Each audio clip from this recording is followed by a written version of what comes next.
எல்லாரும் உங்களோட வேதாகமத்தை எடுத்துக்கொள்ளுங்க. லூக்கா எழுதின சுவிசேஷம் 11ஆம் அதிகாரத்தை திருப்புங்க. லூக்கா அதிகாரம் 11. நம்முடைய வருடாந்திர என்கரேஜ்மெண்ட் கான்ஃபரன்ஸ் நாம் தொடங்க இருக்கிறோம். அடுத்த 3 இரவுகள் நாம் சபையில் ஒன்றாக இருக்க போகிறோம். டாக்டர் எல் ரைக்மேன் அவர்களின் போதனைகளையும் பிரசங்கங்களையும் நாம் கேட்கப் போகிறோம். இந்த மாநாட்டிற்கு நாம் சபையை தயார்படுத்த இன்று இரவு என்ன செய்யலாம் என்று நேற்று ஜெபித்த போது ஆண்டவர் எனக்கு ஒரு வேத பாடத்தை கொடுத்தார். அது ஜெபத்தை பற்றியது. ஒரு கிறிஸ்துவ வாழ்க்கையில் ஒரு கிறிஸ்துவன் செய்யக்கூடிய மிக முக்கியமான காரியம் இதுதான். இதில் நான் பெரிய நிபுணன் என்று சொல்லிக்கொள்ள மாட்டேன். சொல்லப்போனால் ஜெபத்தில் தாங்கள் பெரிய நிபுணர்கள் என்று உரிமை கோருபவர்களை பார்த்தால் எனக்கு ஆச்சரியமாகவே இருக்கிறது. ஆனால் இது ஒரு இன்ட்ரெஸ்டான விஷயமா இருக்க போகிறது. ஜெபத்தை பற்றி நாம் பேசும்போது நம்முடைய காதுகள் மிகவும் கவனமாக இருக்க வேண்டும். எனக்கு ஒரு பழைய காலத்து பிரசங்கியை தெரியும். அவர் ஜெபத்தில் அதிக நேரத்தை செலவிடுவார். அவர் எப்போதும் ஒன்று சொல்லுவார். அவர் ஜெபத்திற்குத்தான் முதல் முன்னுரிமை கொடுப்பார். அதாவது நம்மிடம் எப்போதுமே செய்து முடிக்க வேண்டிய வேலைகளில் பட்டியலில் ஒன்று இருக்கும் இல்லையா? அந்த வேலைகள் நம் நேரத்திற்காக போராடும், அப்படித்தானே? ஆனால் அவர் சொல்லுவார், நாம் அதற்கு அனுமதிப்பதில்லை. மற்ற வேலைகள் அப்படியே கிடக்கட்டும், ஆனால் ஜெபம் மட்டும் தடையின்றி நடக்க வேண்டும். ஜெபம்தான் முதன்மையான விஷயமாக இருந்தது.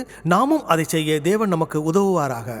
இங்கே லூக்கா 11ஆம் அதிகாரத்தில் சீடர்கள் இயேசு கிறிஸ்துவோடு இருக்கிறார்கள். இயேசு அப்போது ஜெபம் செய்து கொண்டிருந்தார். வசனம் ஒன்று என்ன சொல்கிறது என்றால், அவர் ஒரு இடத்தில் ஜெபம் பண்ணி முடித்த போது அவருடைய சீடர்கள் ஒருவன் அவரை நோக்கி, ஆண்டவரே, யோவான் தன் சீடர்களுக்கு ஜெபிக்க கற்றுக் கொடுத்தது போல எங்களுக்கும் கற்றுக் கொடுக்க வேண்டும் என்றான். இப்போது பாருங்கள், அப்போஸ்தலர்களோடு உலகிலேயே மிகச்சிறந்த ஒரு பிரசங்கி இருந்தார். ஆனால் அவர்கள் எங்களுக்கு பிரசங்கிக்க கற்றுக் கொடுங்கள் என்று கேட்கவில்லை. உலகிலேயே மிகச்சிறந்த போதகர் அவர்களோடு இருந்தார். ஆனால் அவர்கள் உங்களைப் போலவே போதிக்க எங்களுக்கு கற்றுக் கொடுங்கள் என்று கேட்கவில்லை. இந்த பூமியில் வாழ்ந்ததிலேயே மிகச்சிறந்த அற்புதம் செய்பவர் அவர்களோடு இருந்தார். அப்படி இருந்தும் எங்களுக்கு அற்புதங்கள் செய்ய கற்றுக் கொடுங்கள் என்று அவர்கள் கேட்கவில்லை. ஆமாம், இவ்வளவு இருந்தும் அவர்கள் ஒரு விஷயத்தை தான் கேட்டார்கள். நான் நம்புகிறேன், இயேசு கிறிஸ்து தான் இந்த உலகத்திலேயே மிகச்சிறந்த நிர்வாகி. ஆனால் சீடர்கள் அவரிடம் வந்து, ஆண்டவரே, நீங்கள் எல்லாவற்றையும் எவ்வளவு நேர்த்தியாக செய்கிறீர்கள், அந்த நிர்வாகத்தை எங்களுக்கு கற்றுக் கொடுங்கள் என்று கேட்கவில்லை. இந்த பூமியிலே நடந்ததிலே மிகச்சிறந்த ஆத்தும ஆதாயக்காரர் அவர்களோடு இருந்தார். ஆனால் அவர்கள், ஆண்டவரே, உங்களைப் போல ஆத்துமாக்களை ஆதாயப்படுத்த கற்றுக் கொடுங்கள் என்றும் கேட்கவில்லை. சொல்ல போனால் ஒரு பாவமும் செய்யாத ஒரு முழுமையான மனிதர் அவர்களோடு இருந்தார். ஒரு சிறந்த முன்மாதிரியாக வாழ்ந்த அவரிடம் அவர்கள், ஆண்டவரே, உங்களைப் போலவே ஒரு சிறந்த முன்மாதிரியாக வாழ்வது எப்படி என்று எங்களுக்கு கற்றுக் கொடுங்கள் என்றும் கேட்கவில்லை.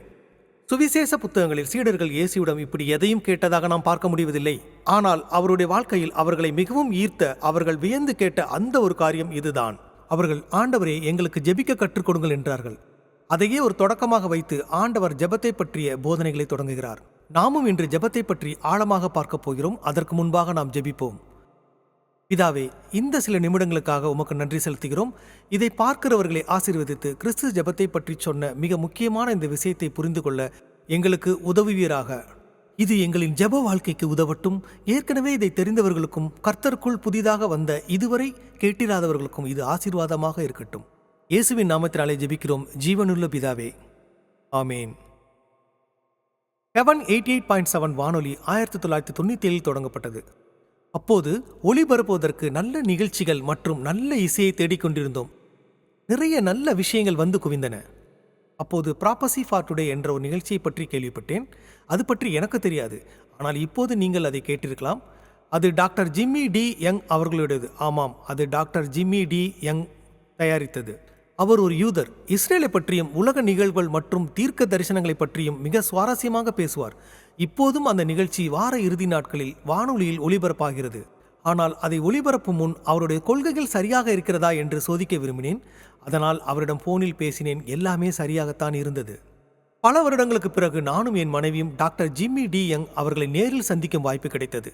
நாங்கள் பேசிக் கொண்டிருந்த போது அவர் கேட்டார், சகோதரரே, நான் உங்களுக்காக எதற்காகவது ஜெபிக்க வேண்டுமா? அதற்கு நான், நிறைய விஷயங்கள் இருக்கின்றன, ஆனால் இப்போதைக்கு என் மனதை உருக்கும் ஒரு பாரம் இருக்கிறது. அது என் தாயாரை பற்றியது என்றேன். அப்போது என் அம்மாவுக்கு வயதாகிவிட்டது. அவர் இன்னும் ரட்சிக்கப்படவில்லை.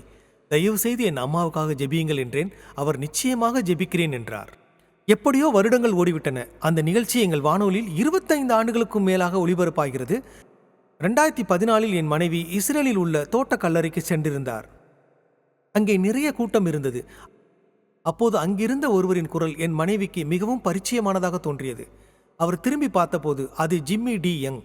அவரிடம் சென்று, நீங்கள் தான் டாக்டர் ஜிம்மி டி யங்கா என்று கேட்டார். அதற்கு அவர், ஓ இல்லை, அவர் என்னை விட பார்ப்பதற்கு அழகாக இருப்பார் என்று கிண்டலாக சொன்னார். அது அவர்தான் என்று எனக்கு நிச்சயமாக தெரியும். அவரேதான். அவரும் என் மனைவியும் சிறிது நேரம் பேசிக் கொண்டிருந்தார்கள். கிளம்பும்போது அவர் ஒன்று கேட்டார். உன் கணவரின் அம்மா அவர் ரட்சிக்கப்பட்டாரா? நான் அதற்காகத்தான் ஜெபித்துக் கொண்டிருக்கிறேன் என்றார். எனக்கு ஆச்சரியமாக இருந்தது. உலக புகழ்பெற்ற ஒருவர் இத்தனை ஆண்டுகளாக என் அம்மாவுக்காக ஜெபித்துக் கொண்டிருந்தார். அப்போது என் அம்மா ஏற்கனவே ரட்சிக்கப்பட்டு மரித்து கர்த்தரிடம் சென்று விட்டார். அந்த மனிதர் இத்தனை ஆண்டுகளாக தொடர்ந்து ஜெபித்ததை என்னால் மறக்கவே முடியாது. அம்மா மரித்த போதே நான் அவரிடம் சொல்லி ஜெபத்தை நிறுத்தச் சொல்லியிருக்க வேண்டும்.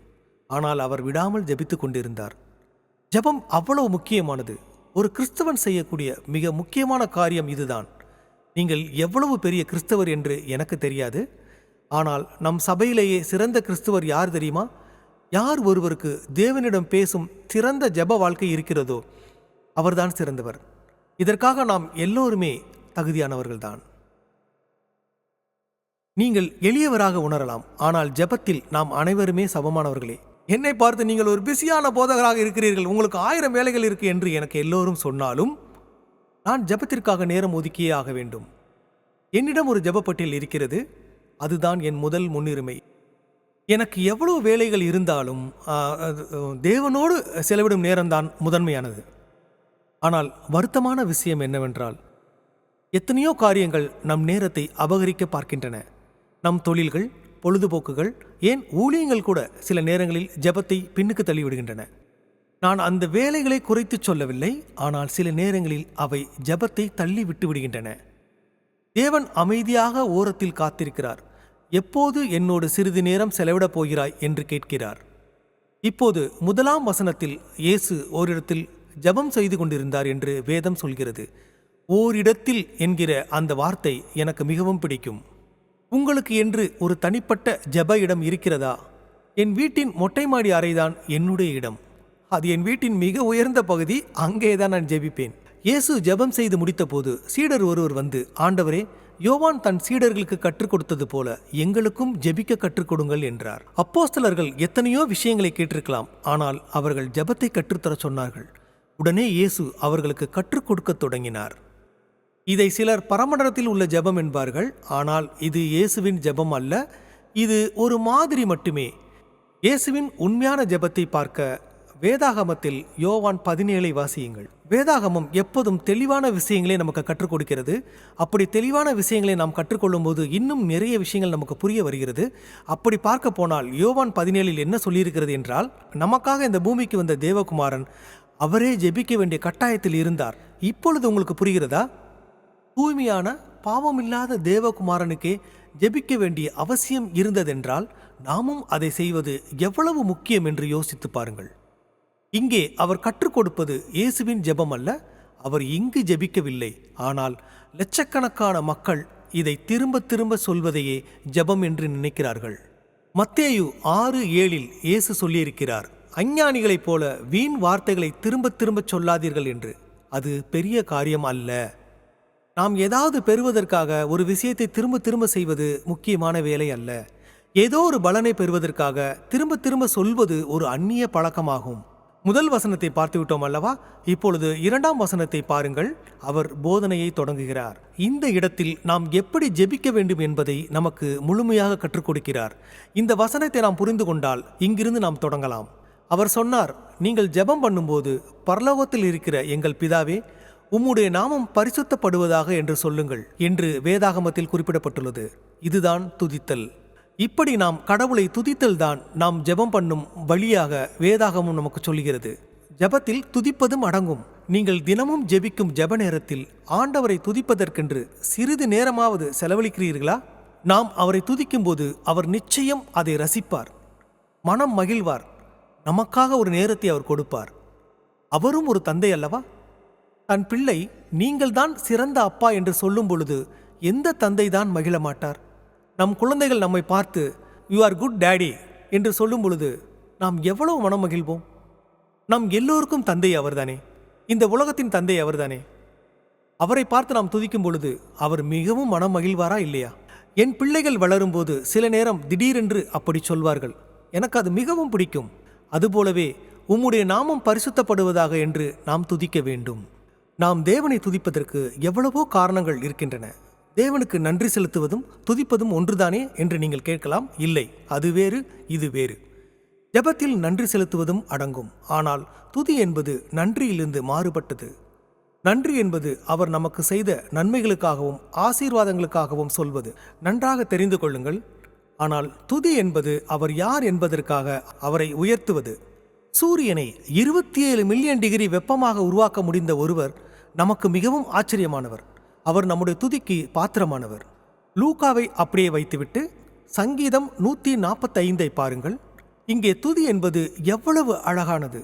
தேவன் எப்படி துதிக்கப்பட வேண்டியவர் என்று நாம் இங்கே விளக்கமாக காண முடியும். உங்களுக்கு தெரியுமா, 150 சங்கீதங்களில் கடைசி 5 சங்கீதங்களும் முழுமையாக துதி சங்கீதங்கள். ஒவ்வொரு வசனமும் அவரை உயர்த்தி பேசும். மிகவும் கவனமாக கேட்க வேண்டிய இடம் இது. இந்த வசனத்தை பாருங்கள். 145 தாவீது சொல்கிறார், என் தேவனாகிய ராஜாவே, உம்மை உயர்த்துவேன், உம்முடைய நாமத்தை என்றென்றைக்கும் ஸ்தோத்தரிப்பேன், நாள்தோறும் உம்மை ஸ்தோத்தரித்து எப்போதும் உம்மை துதிப்பேன். கர்த்தர் பெரியவர், அவர் மிகவும் துதிக்கப்படத்தக்கவர். அவருடைய மகத்துவம் ஆராய்ந்து முடியாது. ஒரு தலைமுறை அடுத்த தலைமுறைக்கு அவர் கிரியைகளை துதிக்க வேண்டும். உம்முடைய மகிமையுள்ள மகத்துவத்தையும் உம்முடைய அதிசயமான கிரியைகளையும் தியானிப்பேன். உம்முடைய வல்லமையை நான் அறிவிப்பேன். அவருடைய நற்குணங்களை அவர்கள் பாடுவார்கள். அப்படியே அடுத்த சங்கீதம் 146 பாருங்கள். அது அல்லேலூயா, என் ஆத்மாவே கர்த்தரை துதி என்று தொடங்குகிறது. சங்கீதம் 147 சொல்கிறது, கர்த்தரை துதியுங்கள், நம்முடைய தேவனை துதிக்கிறது நல்லது, அது இன்பமும் துதித்தலே ஏற்றதுமாகும். ஏற்கனவே நான் சொன்னது போல சங்கீதத்தில் பல வகையான வசனங்கள் இருந்தாலும் இந்த துதித்தல் வசனம் இது முதற்கொண்டு நமக்கு நிறைய விஷயங்களை கற்றுக் கொடுக்கிறது. 148 வானங்களே துதியுங்கள், உயரங்களில் உள்ளவைகளே துதியுங்கள், தூதர்களே, சூரியனே, சந்திரனே, கர்த்தரை துதியுங்கள் என்று ஒலிக்கிறது. 149 புதிய பாட்டை பாடுங்கள். 150 அவருடைய வல்லமையுள்ள ஆகாய விரிவிலே அவரை துதியுங்கள் என்று முடிகிறது. இவை எல்லாவற்றையும் நான் பார்ப்பது என்னவென்றால், துதிப்பது என்பது மிகவும் முக்கியமான விஷயம். துதி என்பது மிகவும் பொருத்தமான விஷயமும் ஆகும். வேதத்தில் இவரைப் போல வேறு யாரையும் சொல்லியது இல்லை. அவர் யார் என்றால் அவர்தான் தாவீது. தாவீதை தேவனுடைய இதயத்திற்கு உகந்த மனிதன் என்று வேதம் சொல்கிறது. ஏன் தெரியுமா? ஏனெனில் அவர் இப்படி துதிப்பவராக இருந்தார். சங்கீதம் 22 பாருங்கள். உம்முடைய நாமம் பரிசுத்தப்படுவதாக என்று நாம் ஜெபிப்பது ஒரு சிறந்த ஆரம்பம். அது நம் இதயத்தையும் நம் ஜெபச்சூழலையும் தயார்படுத்துகிறது. சங்கீதம் 22 அதிகாரம் 3 வசனத்திலே தாவீது தேவனிடம் பேசும்போது இப்படி சொல்கிறார், இஸ்ரவேலின் துதிகளுக்குள் வாசமாயிருக்கிற தேவரீரே, நீர் பரிசுத்தர். தேவன் துதிகளுக்குள் வாசமாயிருக்கிறார் என்பதை கவனியுங்கள். அதற்கு என்ன அர்த்தம் என்று தெரியுமா? எப்பொழுதெல்லாம் அவர் துதியை கேட்கிறாரோ அப்பொழுதெல்லாம் அவர் காதுகள் கூர்மையாகின்றன. அந்த துதியின் நடுவில் நான் இருக்க விரும்புகிறேன் என்று அவர் சொல்கிறார். நீங்கள் ஜெபிக்கும் போது தேவன் உங்களுக்கு மிக அருகில் வர வேண்டுமா? துதியுடன் ஆரம்பியுங்கள். உங்கள் ஜெப நேரத்தை துதியுடன் தொடங்குங்கள். உம்முடைய நாமம் பரிசுத்தப்படுவதாக. குறிப்பாக காரியங்கள் சரியாக நடக்காத போது துதியுங்கள். இதற்கு ஒரு உதாரணத்தை காட்டுகிறேன். 2 ராஜாக்கள் 19 அதிகாரத்தை பாருங்கள். வாழ்க்கை கடினமாகும் போது நமக்கு தேவ உதவி தேவைப்படுகிறது. அவருடைய கவனத்தை ஈர்க்க வேண்டுமானால், அவரை இங்கே இறங்கி வரச் செய்ய வேண்டுமானால் துதியுங்கள். அங்கே எசேக்கியா என்ற ஒரு ராஜா இருந்தார். அசீரியர்கள் அவன் வாசற்படியில் வந்து நிற்கிறார்கள். அவன் முதுகு சுவரில் முட்டிவிட்டது. அவன் என்ன செய்கிறான் என்று 14 வசனத்தில் பாருங்கள். எசேக்கியா அந்த மிரட்டல் கடிதத்தை பெற்று வாசித்து கர்த்தருடைய ஆலயத்திற்கு போய் அதை கர்த்தருக்கு முன்பாக விரித்து வைத்து ஜெபிக்கிறான். அவன் சொன்னான், கேருபீன்களின் மத்தியில் வாசமாயிருக்கிற இஸ்ரவேலின் தேவனாகிய கர்த்தாவே, நீர் ஒருவரே பூமியின் ராஜ்யங்களுக்கெல்லாம் தேவன். நீர் வானத்தையும் பூமியையும் உண்டாக்கினீர். கர்த்தாவே, உமது செவியை சாய்த்து கேளும், உமது கண்களை திறந்து பாரும்.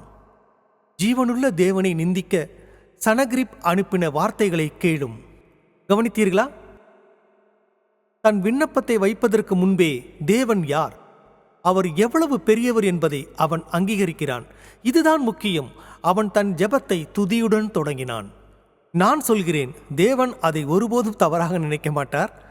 எனவே துதிப்பதில் நேரத்தை செலவிடுங்கள். இப்போது மீண்டும் லூக்கா 11க்கு திரும்புவோம். நாம் மலையுச்சியில் இருக்கும்போது துதிப்பது எளிது. ஆனால் நாம் பள்ளத்தாக்கில் இருக்கும் போதும் தேவன் நம் துதியை கேட்க விரும்புகிறார். அதைத்தான் வேதம் துதிப்பலி என்று சொல்கிறது என்று நான் நம்புகிறேன். எல்லாம் நன்றாக நடக்கும்போது யார் வேண்டுமானாலும் துதிக்கலாம். ஆனால் கடினமான நேரத்திலும் துதிப்பவன்தான் ஒரு உண்மையான கிறிஸ்தவன். லூக்கா 11:2 அவர் சொல்கிறார், நீங்கள் ஜெபம் பண்ணும்போது பரலோகத்தில் இருக்கிற எங்கள் பிதாவே, உம்முடைய நாமம் பரிசுத்தப்படுவதாக. அதுதான் துதித்தல். பிறகு இயேசு சொன்னார், உம்முடைய ராஜ்யம் வருவதாக. உம்முடைய சித்தம் பரலோகத்திலே செய்யப்படுகிறது போலே பூமியிலேயும் செய்யப்படுவதாக. அவர் இங்கே உம்முடைய ராஜ்யம் வருவதாக என்று குறிப்பிடுகிறார். இது எதை பற்றிய ஜெபம்? இது இயேசு கிறிஸ்துவின் 2ஆம் வருகை பற்றிய ஜெபம். அவர் மீண்டும் வர வேண்டும் என்று வாஞ்சிக்கும் ஜெபம். உண்மையாகவே நாம் தேவனோடு நேரத்தை செலவிடுகிறோம் என்றால் அவர் மீண்டும் வர வேண்டும் என்றுதான் நாம் விரும்புவோம். இந்த உலகையே பரலோகமாக நினைத்து நாம் இங்கே ஜாலியாக இருந்தோமேனால் உம்முடைய ராஜ்யம் வருவதாக என்று சொல்லும் மனநிலை நமக்கு வராது.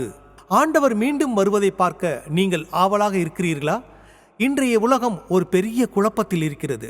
ஆமாம், அப்படித்தான் இருக்கிறது. அவர் சீக்கிரம் வர வேண்டும் என்கிற அந்த துடிப்பு நமக்குள் இருக்கிறதா? நம் சபையில் ஒருவரை எனக்கு தெரியும். பல தசாப்தங்களாக அவர் கிறிஸ்துவின் வருகைக்காக காத்து கொண்டிருக்கிறார். கிழக்கு வானத்தையே பார்த்து கொண்டிருப்பார். காலத்தின் அடையாளங்களை கவனித்து எப்போதும் ஆயத்தமாக இருப்பார்.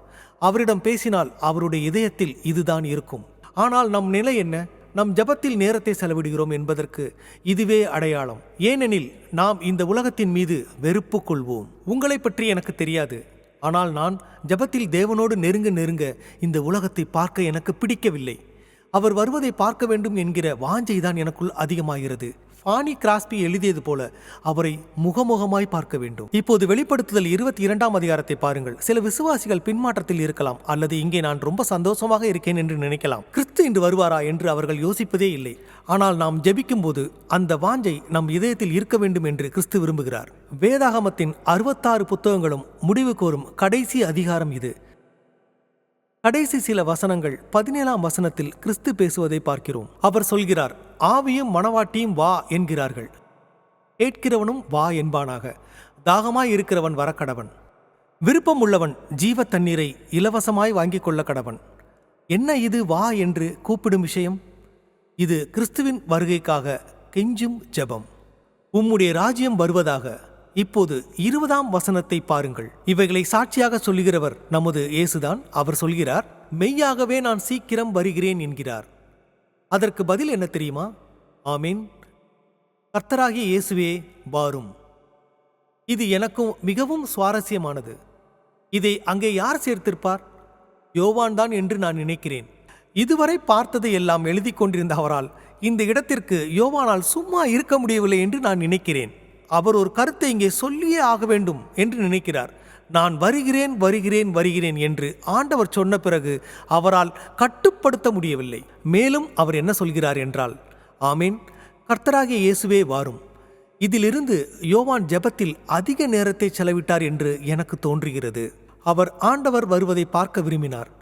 கொலோசையர் நிருபத்தில் வேதம் சொல்கிறது, பூமியில் உள்ளவைகள் அல்ல, மேலானவைகளையே நாடுங்கள். அது பரலோக சிந்தையோடு இருப்பதை பற்றி பேசுகிறது. இப்போது மீண்டும் லூக்கா 11க்கு வருவோம். 2ஆம் வசனத்தில் இயேசு கிறிஸ்து சொல்கிறார், பரலோகத்தில் இருக்கிற எங்கள் பிதாவே, உம்முடைய நாமம் பரிசுத்தப்படுவதாக, உம்முடைய ராஜ்யம் வருவதாக. அடுத்ததாக அவர் சொல்வதை கவனியுங்கள். உம்முடைய சித்தம் பரலோகத்திலே செய்யப்படுகிறது போலே பூமியிலேயும் செய்யப்படுவதாக. அதாவது நாம் ஜெபிக்கும் போது நாம் நடுநிலையாக இருக்க வேண்டும். தேவனே, உமது சித்தத்தின்படியே நடக்கட்டும் என்று சொல்ல வேண்டும். என் வாழ்க்கையை பற்றி பரலோகத்தில் நீர் வைத்திருக்கும் அந்த திட்டம் எதுவோ அதில் நான் இருக்க விரும்புகிறேன். நான் எங்கே இருக்க வேண்டுமோ, எதை செய்ய வேண்டுமோ அதை சரியான நேரத்தில் செய்ய விரும்புகிறேன். உமது சித்தம் என்பதற்கு அதுதான் அர்த்தம். இயேசு கிறிஸ்து இங்கே முழுமையாக அர்ப்பணிப்போடு எப்படி ஜெபிப்பது என்று நமக்கு கற்றுக் கொடுக்கிறார். நாம் ஜெபிக்கும் போது தேவன் விரும்புவது மட்டுமே நடக்க வேண்டும் என்கிற அந்த பக்குவம் நமக்கு வேண்டும். நாம் எதை தேவ சித்தம் என்று நம்புகிறோமோ அதற்காக ஜெபிக்கலாம். ஆனால் இறுதி முடிவை தேவனிடமே விட்டுவிட வேண்டும். தாவீது ஜனங்களை தொகையிட்ட அந்த சம்பவத்தை நினைத்து பாருங்கள். அது ஒரு பாவம், தேவனுக்கு விரோதமான காரியம். தேவன் கோபமடைந்தார். 3 தண்டனைகளில் ஒன்றை நீயே தேர்ந்தெடு என்று தாவீதிடம் சொன்னார். உங்களுக்கு அந்த கதை நினைவிருக்கிறதா? தாவீது என்ன செய்தார்? அவர் சொன்னார், நீரே தீர்மானியுங்கள், நீரே முடிவு செய்யுங்கள். நீர் என்னை விட ஞானமுள்ளவர், நீர் மகா இரக்கமுள்ளவர். தேவன் தண்டிக்க தொடங்கினார். ஆனால் பாருங்கள், தண்டனையை முழுமையாக நிறைவேற்றும் முன்பே தேவன் அதை நிறுத்தினார். அதுதான் தேவனுடைய இரக்கம். தேவன் அப்படிப்பட்டவர். பிரசங்கி 8ஆம் அதிகாரத்தை எடுத்துக்கொள்ளுங்கள். அதில் தேவனுடைய சித்தத்தை பற்றி மிக முக்கியமான ஒரு வசனம் இருக்கிறது. பிரசங்கி 8ஆம் அதிகாரம். உலகிலேயே ஞானமுள்ள மனிதன் இதை பற்றி நமக்கு நினைவுபடுத்துகிறார். 3ஆம் வசனம் சொல்கிறது, அவர் முன்னிலையிலிருந்து விலகி போக துரிதப்படாதே, பொல்லாத காரியத்தில் பிடிவாதமாய் நிற்காதே. அவர் தமக்கு சித்தமானதையெல்லாம் செய்வார். அவர் தமக்கு சித்தமானதையெல்லாம் செய்வார் என்று நாம் ஜெபிக்கும் போது இதை நினைவில் கொள்ள வேண்டும். இதற்காக நான் சந்தோஷப்படுகிறேன். அவருக்கு வீட்டோ அதிகாரம் இருக்கிறது. இறுதி முடிவு அவருடையது. அது என்னையும் உங்களையும் நம் வாழ்க்கையின் மிகப்பெரிய தவறுகளிலிருந்து காப்பாற்றுகிறது. சில நேரங்களில் நான் சில காரியங்களுக்காக ஜெபிப்பேன், ஆனால் அது நடக்காது. வேறொன்று நடக்கும். அந்த நேரத்தில் நாம் அவருக்கு கீழ்ப்படிய வேண்டும். ஒரு ஈல்டு சமிக்சையை போலத்தான் இதுவும். அதற்கு என்ன அர்த்தம்? நாம் வேகம் குறைத்து மற்றவர்களுக்கு வழிவிடுவது. அதுபோலவே தேவனுக்கு நாம் வழிவிட வேண்டும். உம்முடைய சித்தமே நடக்கட்டும் என்று நாம் சொல்லும்போது நம் விருப்பம் நடக்காவிட்டாலும் நாம் கசப்படைய மாட்டோம். ஏனெனில் அதை நாம் ஆண்டவரிடம் விட்டு விடுவோம். அவருக்கு எல்லாம் தெரியும். ஆதியும் அந்தமும் அவரே. உம் சித்தம் நடக்கட்டும் என்று சொல்வதுதான் ஒரு கிறிஸ்தவனின் சிறந்த மனநிலை என்று வேதாகமும் நமக்கு சொல்வதாக நாம் எடுத்துக்கொள்ள வேண்டும். லூக்கா 11:3 எங்களுக்கு வேண்டிய ஆகாரத்தை அன்றன்று எங்களுக்கு தந்தருளும் என்று சொல்லப்பட்டுள்ளது. இதற்கு அந்த நாளுக்குரிய உணவு என்று அர்த்தம். நாம் முன்பே சொன்னது போல நாளைய தினத்தை பற்றி கவலைப்பட்டு இன்றைய பலத்தை வீணாக்காதீர்கள் என்று நான் உங்களுக்கு அறிவுரை கூறுகிறேன். ஒருவேளை நீங்கள் நினைக்கலாம், பாஸ்டர், கிறிஸ்தவர்களுக்கு உணவும் உடையும் தருவதாக ஆண்டவர் வாக்கு கொடுத்திருக்கிறாரே, பின் ஏன் ஜெபிக்க வேண்டும் என்று நீங்கள் என்னிடம் கேட்கலாம். உங்கள் கேள்விக்கான பதில் இதுதான். உணவிற்காக ஜெபிப்பது நல்லது. ஏனெனில் ஒவ்வொரு நாளும் நம் ஜெபத்திற்கு பதில் கிடைப்பதை நாம் உணர முடியும். அது மட்டுமல்லாமல், நல்லா கவனிங்க, அது நம் விசுவாசத்தையும் வளர்க்கும். இதுதான் எப்படியும் கிடைத்திருக்குமே என்று எதையும் சாதாரணமாக எடுத்துக்கொள்ளாதீர்கள். ஒவ்வொரு வேளை உணவும் ஆண்டவர் தரும் பதில் என்று நினைப்பது விசுவாசத்தை மேலும் மேலும் நமக்கு அதிகரித்து கொண்டே இருக்கும். ஒரு வேளை உணவு என்பது நமக்கு சாதாரணமாக தெரியலாம், ஆனால் அது கடவுளின் அனுமதியோடு மட்டுமே நமக்கு கிடைக்கும். நல்ல 3 வேளை உணவோ நன்றாக தங்கக்கூடிய இடமோ இல்லாத நாடுகள் எத்தனையோ உண்டு. வசனம் 4 எங்கள் பாவங்களை எங்களுக்கு மன்னியும், மற்றவர்களுக்கும் நாங்கள் மன்னிக்கிறோமே என்கிறார். இது மற்றவர்களை மன்னிப்பதை பற்றியது. கசப்பு உணர்வும் வஞ்சகமும் உங்கள் ஜெப வாழ்க்கையை கெடுத்துவிடும், தடுத்துவிடும். என்னோட சொந்த அனுபவத்திலிருந்து இதை நான் உங்களுக்கு சொல்லுகிறேன். கசப்பு உணர்வும் வஞ்சகமும் உங்களுக்கு ஒருபொழுதும் வேண்டாம். ஜெப நேரத்தில் ஜெபத்தை பற்றி மட்டுமே சிந்திக்க வேண்டும் என்று நான் உங்களை கேட்டுக்கொள்கிறேன். மற்றவர்களோடும் தேவனோடும் நாம் சமாதானமாக இருக்க வேண்டும். உங்கள் துணையாகவோ அல்லது சபை உறுப்பினராகவோ இருக்கலாம். கசப்பு இருந்தால் அதை உடனுக்குடன் சரி செய்யுங்கள். ஒரு கசப்பு உங்கள் இருவருக்கிடையே இருந்தால் அது உங்களை நல்வழிப்படுத்தாது. எங்களை சோதனைக்குட்படுத்தாமல் தீமை நின்று எங்களை விடுவித்தருளும். தேவன் யாரையும் சோதனைக்கு உட்படுத்துவதில்லை என்று யாக்கோபு 1 நாம் ஏற்கனவே வாசித்திருக்கிறோம். அதில் அவர் என்ன சொல்கிறார் என்றால், சோதிக்கப்படுகிற எவனும் நான் தேவனால் சோதிக்கப்படுகிறேன் என்று சொல்லாதிருப்பானாக. தேவன் பொல்லாங்கினால் சோதிக்கப்படுகிறவர் அல்ல, ஒருவனையும் அவர் சோதிக்கிறவரும் அல்ல. இப்பொழுது உங்களுக்கு நன்றாக தெரிந்திருக்கும், தேவன் ஒருவரையும் சோதிப்பவர் அல்ல, ஒருபொழுதும் ஒருவரையும் சோதிப்பவர் அல்ல. அதே போன்று வேதத்தில் முக்கியமான யோபுவின் வாழ்க்கையை பற்றி நாம் பார்க்க போனால், யோபுவின் வாழ்க்கையை சுற்றி ஒரு வேலி இருந்ததாக உங்களுக்கு தெரியுமல்லவா? சாத்தான் நம்மை தாக்காமல் இருக்க அந்த வேலியை பாதுகாக்கும்படி நாம் ஆண்டவரிடம் கேட்டுக்கொள்கிறோம். அந்த வேண்டுதல் அந்த ஆண்டவரிடம் மட்டுமே சென்றடையும். அவர் மட்டுமே அந்த வேலியை மிகவும் பலமுள்ளதாக ஆக்க முடியும் என்று நான் உங்களுக்கு நிச்சயமாகவே சொல்கிறேன். சாத்தான் அந்த வேலிக்குள் வராமல் தடுத்து எங்களை பாதுகாத்து கொள்ளும் என்பதே இந்த ஜெபத்தின் உட்பொருளாகும். அந்த வேலி என்பது நாம் இந்த உலகத்தின் இச்சைகளிலிருந்து நாம் முற்றிலும் விலகி தேவனை நோக்கி மட்டும் நாம் நினைக்க வேண்டிய ஒரு காரியமாகும். வசனம் 5 நான் உதாரணம் ஒன்று சொல்கிறேன். ஒருவன் நள்ளிரவில் தன் நண்பனிடம் போய் 3 அப்பங்களை கேட்கிறான். தன்னிடம் ஒன்றும் இல்லை என்று கெஞ்சுகிறான். மிகவும் கவனமாக கேளுங்கள். தன் நண்பனிடம் போய் 3 அப்பங்களை கேட்கிறான். அவன் தன்னிடம் ஒன்றுமே இல்லை என்று கெஞ்சி கேட்டுக்கொள்கிறான். உள்ளே இருப்பவன் கதவு ஏற்கனவே பூட்டப்பட்டு விட்டது, பிள்ளைகள் எல்லோரும் தூங்குகிறார்கள், இப்பொழுது என்னால் எழ முடியாது என்கிறான். அந்த காலத்து வீடுகள் ஒரே அறையாக இருக்கும். எழுந்தால் எல்லோருமே விழித்துக் கொள்வார்கள். அந்த சூழ்நிலையில் தன்னால் எதுவும் செய்ய முடியாது என்று அவன் தெரிவிக்கிறான். வெளியில் இருந்தவன் காதுகளுக்கு அந்த செய்திகள் கேட்ட பின்பும் அவனால் அங்கிருந்து நகர முடியவில்லை. ஆனால் வந்தவன் பசி தாங்காமல் விடாமல் தட்டிக்கொண்டே இருக்கிறான். இதற்கு பெயர்தான் விடாமுயற்சி, இம்பார்ச்சுனிட்டி என்று ஆங்கிலத்தில் கூறுவார்கள். ஜெபத்திலும் இதுபோலதான் நாம் விடாமல் ஆண்டவரிடம் கேட்டுக்கொண்டே இருக்க வேண்டும். அப்படி தொடர்ந்து ஜெபித்து கொண்டே இருக்கும் பொழுதுதான் ஆண்டவரிடமிருந்து நாம் நல்ல இரக்கத்தை பெற முடியும். இந்த சபையிலும் நீண்ட நாட்களாக ஜெபித்து கொண்டிருப்பவர்கள் இங்கேயே இருக்கலாம். நான் ஏற்கனவே கூறினேன் அல்லவா, என் தாய் ரட்சிக்கப்படாமல் இருந்தால் அவருக்காக நான் ஜெபித்து கொண்டே இருந்தேன் என்று. அது மட்டும் இல்லாமல் நான் பலரிடமும் இதை பற்றி பேசிக் கொண்டிருந்தேன். என் மனைவியும் அவருக்காக ஜெபித்து கொண்டிருந்தார். என் தாய் ரட்சிக்கப்பட நான் கிட்டத்தட்ட 29 வருடங்கள் ஜெபித்து கொண்டே இருந்தேன். 29 வருடங்கள் தொடர்ந்து ஜெபித்ததனால் மட்டுமே என் தாய் ரட்சிக்கப்பட்டார். அந்த நாளில் அது நடந்தது.